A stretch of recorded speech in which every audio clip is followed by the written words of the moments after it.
ഈ സർക്കാർ വിചാരിച്ചുകൊണ്ടിരിക്കുന്നുണ്ടോ? അതായത് ഞങ്ങൾ ഇടതുപക്ഷത്തെ തോൽപ്പിച്ചു വന്നു, ഇടതുപക്ഷ വിരുദ്ധമായിട്ടുള്ള ഒരു അന്തരീക്ഷം ഇപ്പോഴും കേരളത്തിൽ നിൽക്കുന്നുണ്ട്, അതുകൊണ്ട് ആ ഒരു മൂഡിനകത്ത് ഞങ്ങൾക്ക് രക്ഷപ്പെട്ട് പോകാൻ കഴിയുന്ന സന്ദർഭം ഇപ്പോഴും ബാക്കി കിടക്കുകയാണ്, ഞങ്ങളെ ഓഡിറ്റ് ചെയ്യാനൊന്നും സമയമായിട്ടില്ല എന്ന ഒരു സൗകര്യം അവർ അനുഭവിക്കുന്നവർ തോന്നുന്നുണ്ടോ? തീർച്ചയായും അങ്ങനെ ഒരു ധാരണ സ്വാഭാവികമായ ഒരു സർക്കാർ അധികാരത്തിൽ വരുമ്പോൾ അതിൻ്റെ ഒരു, ഞാൻ നേരത്തെ സൂചിപ്പിച്ച പോലെ ഒരു ഗ്രേസ് പീരീഡ് അവർ അവകാശപ്പെടും, അല്ലെങ്കിൽ അത് അവർ പ്രതീക്ഷിക്കും.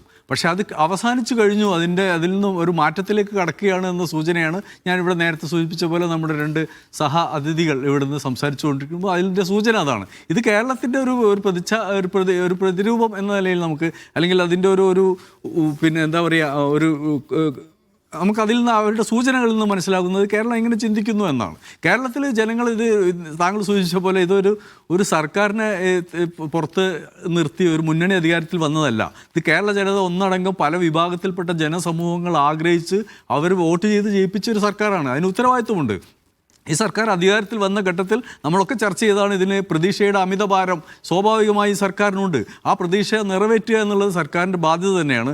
ഇപ്പോൾ ഇത് ഒത്തുതീർപ്പിൻ്റെ വഴിയിൽ പോകുന്നു എന്ന പ്രതീതി ജനിപ്പിക്കുന്നുണ്ട്. രാഷ്ട്രീയമായി അത് ശരിയാണോ, അല്ലെങ്കിൽ സാങ്കേതികമായി നിയമപരമായി അതിൻ്റെ നടപടികളിൽ അത് ശരിയാണോ എന്ന് നമ്മൾ ചർച്ചയിലേക്ക് എത്തുന്നതിന് മുമ്പ് അത്തരം ഒരു പ്രതീതി ഈ സർക്കാർ ജനിപ്പിക്കുന്നുണ്ട്. അത് വളരെ പ്രധാനപ്പെട്ടതാണ്. ഈ സർക്കാർ പിന്നെ സംഘപരിവാറിനെതിരായ രാഷ്ട്രീയ നിലപാടിൽ ഉറച്ചു നിന്നുകൊണ്ട് അധികാരത്തിൽ വന്ന സർക്കാർ ആ പ്രതിബദ്ധത പുലർത്തണം എന്ന് ജനങ്ങൾ ആഗ്രഹിക്കുന്നുണ്ട്.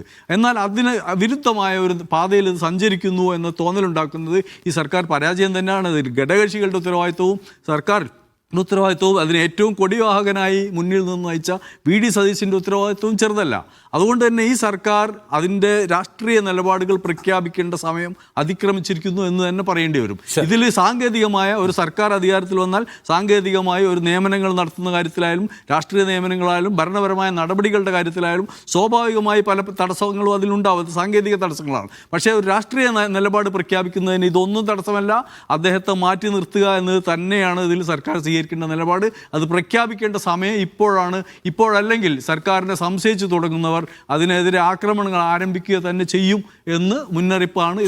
നടപടിയെടുക്കാനുള്ള സാങ്കേതികത്വം പറഞ്ഞാലും നേരത്തെ തന്നെ ശ്രീകുമാർ ചൂണ്ടിക്കാണിച്ചതുപോലെ അദ്ദേഹത്തെ മാറ്റി നിർത്തുക, പദവികളില്ലാതെ മാറ്റുക, അല്ലെങ്കിൽ കുറച്ചുകൂടി ഇമ്പോർട്ടൻസ് കുറഞ്ഞ ഒരു സ്ഥലത്തേക്ക് മാറ്റുക, അദ്ദേഹത്തെ ഏതെങ്കിലും കൺസ്ട്രക്ഷൻ കോർപ്പറേഷനിലേക്ക് മാറ്റാലോ, മാറ്റിയ അനുഭവങ്ങൾ ഇതിന് മുമ്പുണ്ടല്ലോ. അതൊക്കെ നടപടി കീഴ്വഴക്കങ്ങളിൽ ഉള്ളതാണ്. ഇവിടെ അതൊരു പുതിയ നടപടിയല്ല, കീഴ്വഴക്കങ്ങളിലുള്ളതാണ്. രാഷ്ട്രീയ നിലപാട് പ്രഖ്യാപിക്കുമ്പോൾ സ്വാഭാവികമായി അത്തരത്തിലുള്ള നിലപാടുകൾ ഗവൺമെൻറ് സ്വീകരിക്കാൻ കഴിയും. ഇതൊന്നും കേൾക്കാത്തയോ അറിയാത്തയോ ഗവൺമെൻറ് അല്ല. മാധ്യമങ്ങളുമായി വളരെ സൗഹൃദത്തിൽ നിലനിന്ന ഒരു മുഖ്യമന്ത്രിയാണ് ഇവിടെ ഉള്ളത്. നേരത്തെ തീരുമാനിച്ചു വന്ന് വിഴിഞ്ഞത്തെ MD ഒക്കെ മാറ്റാൻ ആവേശമുണ്ടായിരുന്നു, അതിൽ തീരുമാനം ഉണ്ടായിരുന്നു. അതെ, ഇവിടെ ഒരു പോലീസ് ഓഫീസർ ഇവരുടെ വിജയത്തിന് കാരണമായിട്ടുള്ള വിവാദങ്ങളിലെ കേന്ദ്രസ്ഥാനീയനായിട്ടുള്ള ഒരാൾ, അദ്ദേഹത്തെ മാറ്റാത്തതിന് പിന്നിൽ ഉറപ്പായിട്ടും ഇവർക്ക് മറികടക്കാൻ കഴിയാത്ത റീസൺ ഉണ്ടാവുമെന്ന് വിചാരിക്കണം.